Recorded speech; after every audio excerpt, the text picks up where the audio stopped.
the reactive metals. And out of the reactive metals, the first group we're going to talk about is the alkali metals, or group number one. These metals, as you can see here, are located in group number one, the periodic table. Please do not get confused with hydrogen here, because it is only placed with the alkali metals since it has one valence electron, but that's the only reason. It should be placed on the other side, but some periodic tables place hydrogen in the middle to avoid that problem. So here we have this a group in the periodic table, which is the most reactive group of metals. All these metals, they owe their reactivity to one factor, and is that they all have one valence electron, and that is the reason they are in group number one. Having one valence electron makes them similar in properties, in this case reactivity, and the easier they lose the electron, the more reactive they are. So here we can see these examples like sodium. If we just put sodium in water, then the reactivity, yes, it will react, but it will not be as intense as if you just do it, for example, with sodium or even potassium.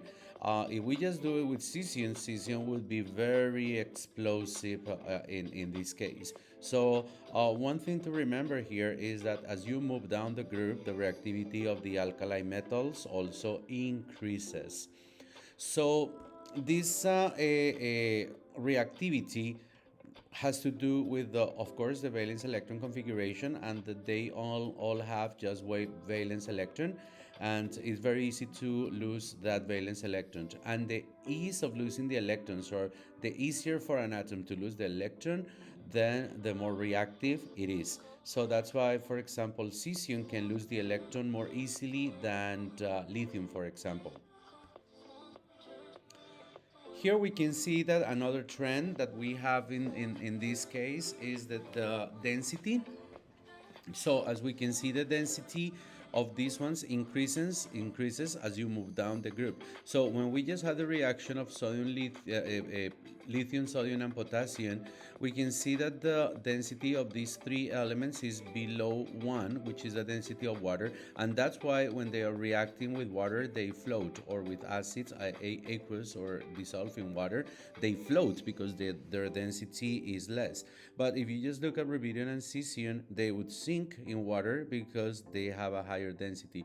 So as you move down the group, the density of these elements increases.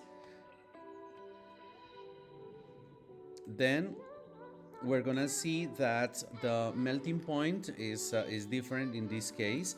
So as you're moving down the group, the density of the melting point of the elements decreases. So you can see that this one, lithium, has a melting point of around 180 degrees Celsius, while cesium has something like 28 degrees Celsius. And that's why in some cases, depending on the temperature of the room, so you can have cesium liquid at room temperature. But if the temperature is 25 and the melting point is above 25, then cesium still remains as a solid. So alkaline metals, they are alkaline in nature, but they're not free in nature because they are highly reactive. So as soon as they are formed, they are combined with other elements, forming compounds. And that's why we never find those elements free in nature. When we talk about sodium or potassium, they are always like in the ionic form or combined with other elements, but not really as the metal alone. For example, they say that potassium is found in bananas, and then you just need to eat potassium.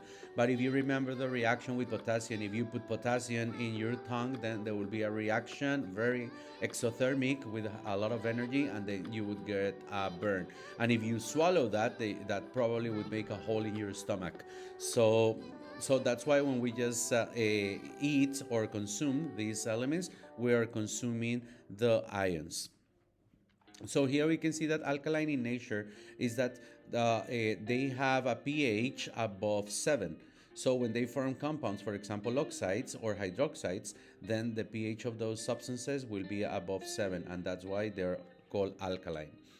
These elements, they have very important uses. For example, now our life is easier because we have lithium batteries and they last longer. And lithium is also used to make medicines for mental disorders. So these metals have really important applications as well in the in chemical reactions and synthesis to make other compounds, and as well very industrial applications as well, like in fireworks, because depending on the metal we're gonna see different colors in fireworks. That's what we have about the alkali metals, group number one.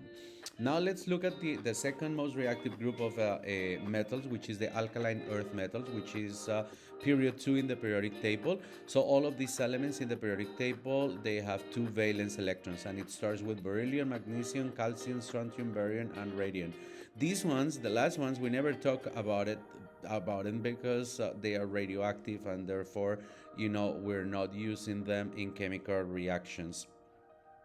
These alkaline earth metals, they are also shiny, malleable, and ductile, like the alkali metals, but they are not found free in nature because they combine with other elements. They are the second most reactive, and as well, they tend to be reacting with other elements. They are called alkaline earth metals because these elements are found mostly in minerals like limestone, calcium carbonate. Also, some of the metals, or the salts, when they're added to fireworks, they provide different colors. For example, here we can see strontium. When added to a mixture of fireworks, it will give us the red color. Then here, this is an example of limestone, and this is where we find calcium carbonates, and because we don't really find it free in nature. When we consume a calcium, for example, in milk or some other foods with calcium, we are consuming the ion, not the metal itself. And as well, here you can see that the melting points decrease as you move down the group. So the trends for the alkaline earth metals are exactly the same as those for alkali metals. So let's take a look at some questions just to review this section. It says the properties of an element are shown. They have high electrical conductivity, which means it is a metal, low density, so that means that the low dens are basically located on this side of the periodic table, and the reaction with water reacts violently with a cold water. So based on these properties, what we can say, it's obviously a metal, so it is not B, so it can be any of those. It has a low density, so that means it can be A or D. But then it says that reacts violently with cold water. So you can see that you have these elements from group 1 and 2, and this is the most reactive, and the reactivity increases down the group. So therefore, the answer for this question would be D. Then we see this one right here. Which metal would be most likely to have a vigorous reaction with water? So as we can see this, if we find these elements in the periodic table, this is group 2 elements, and then the one down the group is barium. So it is very likely that if you just put these elements, the one with the more vigorous reaction would be barium, because it would be the most reactive alkaline earth metal.